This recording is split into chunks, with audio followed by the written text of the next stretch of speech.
seja muito bem-vindo ao meu canal. Meu nome é Jemima Giron, eu sou psicóloga e professora e nesse vídeo eu vou contar para você um pouco sobre os passos do psicodiagnóstico.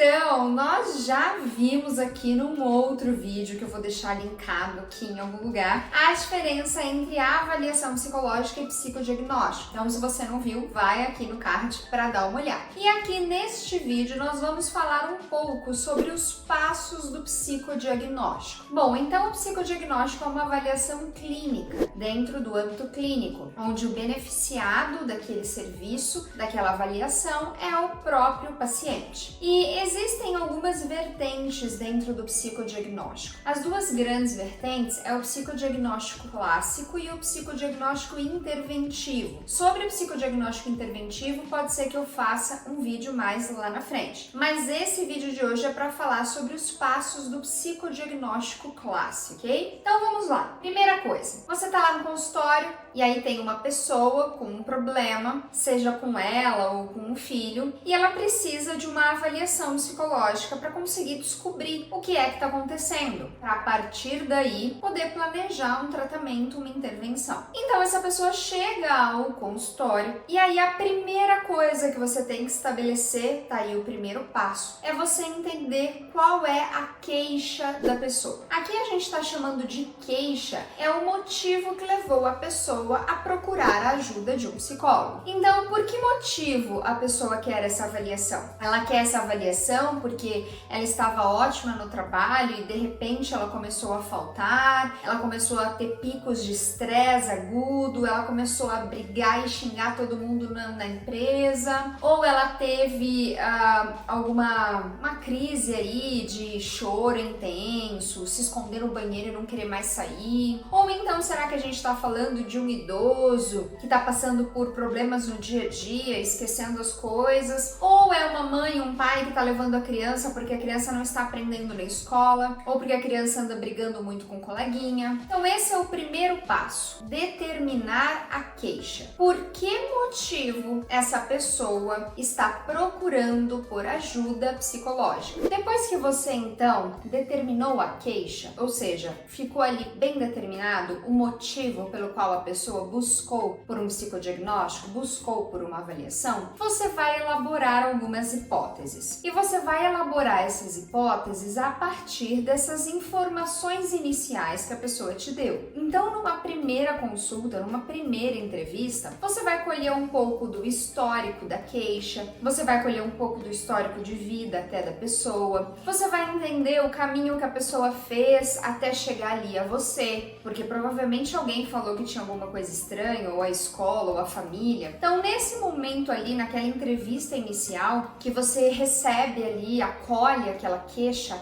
aquele problema, você também, a partir dessas informações iniciais que a pessoa te dá, você consegue elaborar algumas hipóteses. E não só a partir dessas informações, mas também a partir das teorias psicológicas que você conhece. Então, ouvindo ali aquela situação, então, por exemplo, eu sou da área da psicologia infantil, né, da psicologia do desenvolvimento, psicologia infantil. Além da área da testagem e de criação de instrumentos psicológicos, eu também, por muito tempo eu já atendo criança. Então, eu conheço sobre desenvolvimento infantil, eu conheço sobre as patologias que acometem as crianças, conheço sobre transtornos do desenvolvimento. Então, quando chega para mim uma criança que não está aprendendo na escola, e aí a família começa a contar ali o que acontece, quais são as queixas, eu já faço algumas hipóteses. Então, eu posso fazer hipóteses sobre essa criança pode ter uma deficiência intelectual, ou essa criança pode estar acontecendo alguma questão emocional, porque aparentemente ela não tem problema intelectual. Ou então, pelo comportamento dela, eu falo, talvez essa criança tenha algum grau de autismo, então acho que a gente tem que avaliar. Ou seja, a partir dessa entrevista inicial, a partir do momento que a família te expõe a queixa, te expõe o problema, você levanta hipóteses. Esse é o segundo passo, levantar hipóteses. O que será que explica este problema? Então, quais são as hipóteses? O que pode estar acontecendo com essa pessoa pessoa que até um mês atrás trabalhava normalmente e agora fica no banheiro chorando? Ou o que acontece com esse chefe que antes conseguia tomar decisões acertadas e agora ele literalmente entra em surto, grita com todo mundo e sai correndo? Então o que pode estar acontecendo com eles? Um quadro de burnout ou um quadro depressivo, um quadro do pânico? Então, baseado nessas informações, você cria na sua mente essas hipóteses. Agora vem o terceiro passo. Isso você vai fazer lá em casa. Então você atendeu aquela entrevista inicial, aquela primeira sessão, determinou a queixa. Enquanto você colheu as informações, você levantou hipóteses baseado na tua especialização, na tua experiência e no que a família te conta.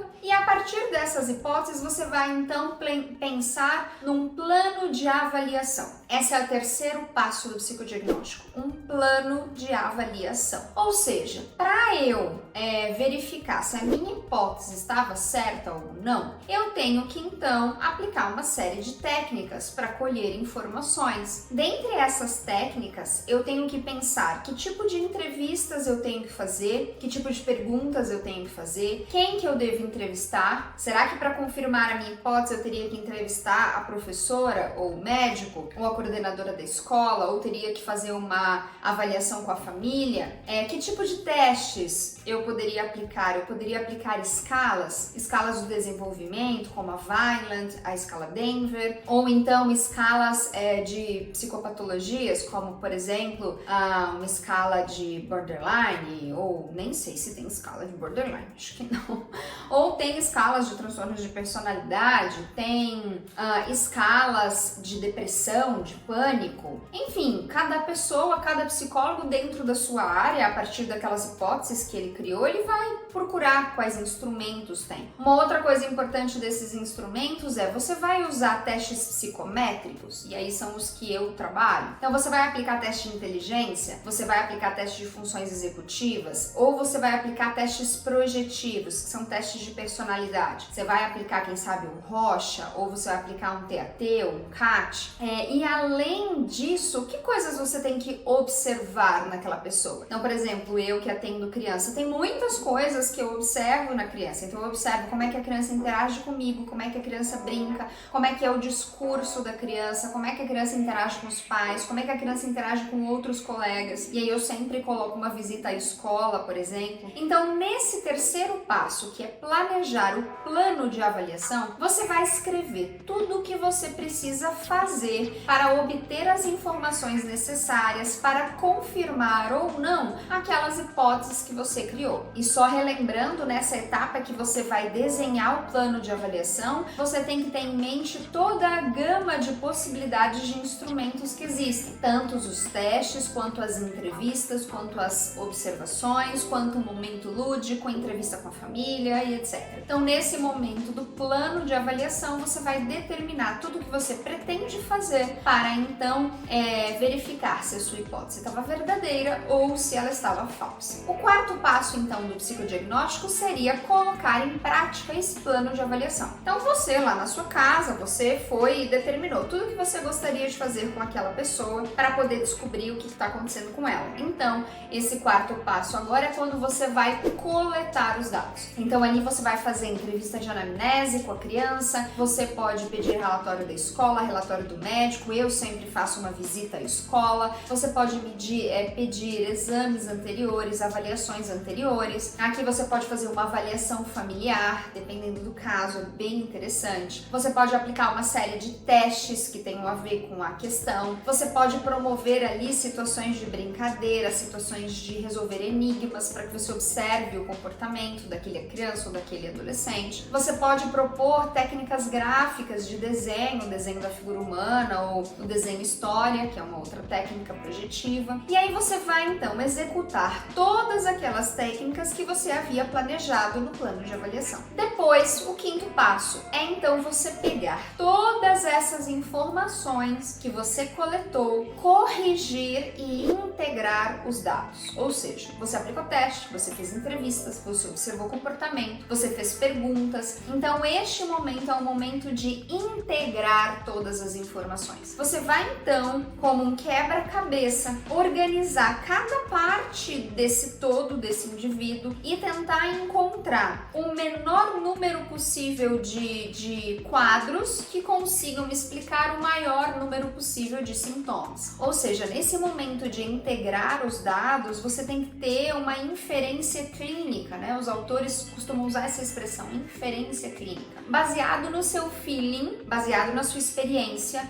baseado na quantidade de vezes que você já viu aquela queixa, que você já viu aquele quadro. Você vai então encontrar uma única explicação, ou o menor número possível de explicações que consiga abranger todos esses sintomas. E aí entra uma questão muito importante, que é o diagnóstico diferencial. E aí eu vou fazer um outro vídeo muito em breve falando um pouquinho do diagnóstico diferencial. Então, por exemplo, falando um pouquinho da minha área, uma criança que tem déficit de atenção e hiperatividade, ela é muito agitada, mas uma criança autista, principalmente um autista moderado grave, ele também é muito agitado, mas a qualidade da agitação é diferente. Então, o diagnóstico diferencial, ele entra aí. Quando eu tenho vários diagnósticos, qual seria o melhor, tá? Então, vou fazer um vídeo explicando melhor isso. Então, nesse momento, nessa etapa de corrigir e integrar os dados, você vai então arranjar uma explicação que seja coerente a partir das teorias psicológicas para explicar o porquê que aquela pessoa está com aquele problema da queixa. E aí, neste momento, você vai então confirmar as suas hipóteses ou refutar as suas hipóteses. Refutar seria negar as suas hipóteses. Então você vai dizer, ou eu tinha razão naquela hipótese, ou eu não tinha razão e agora os dados me levam para este outro caminho. E aí então você vai chegar numa conclusão. Não necessariamente a conclusão é dar um diagnóstico, tá bom? Eu já fiz diversas avaliações que a conclusão é: a criança não tem nenhum problema do ponto de vista cognitivo, as questões que ela está enfrentando são questões de âmbito social, então aí a família, a escola,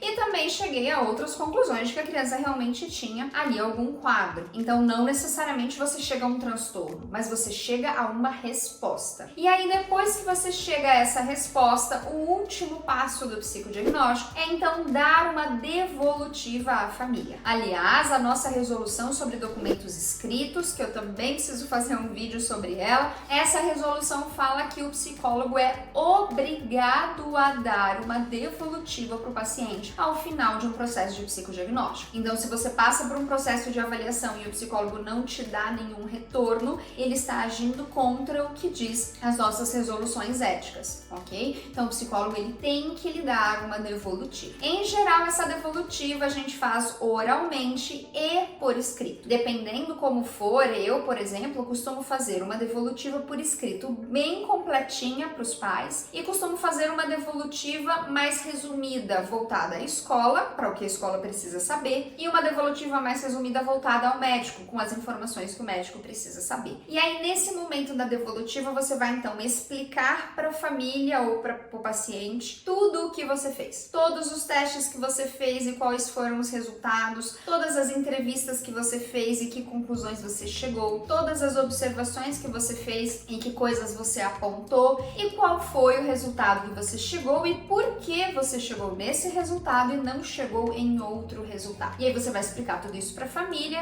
para a pessoa, e você vai entregar esse documento de devolutiva para ela. E aí vai perguntar se tem dúvida, se não tem. Aí eu acho que é muito do tato do psicólogo, porque muitas vezes a família já vem já sabendo qual é a questão, né?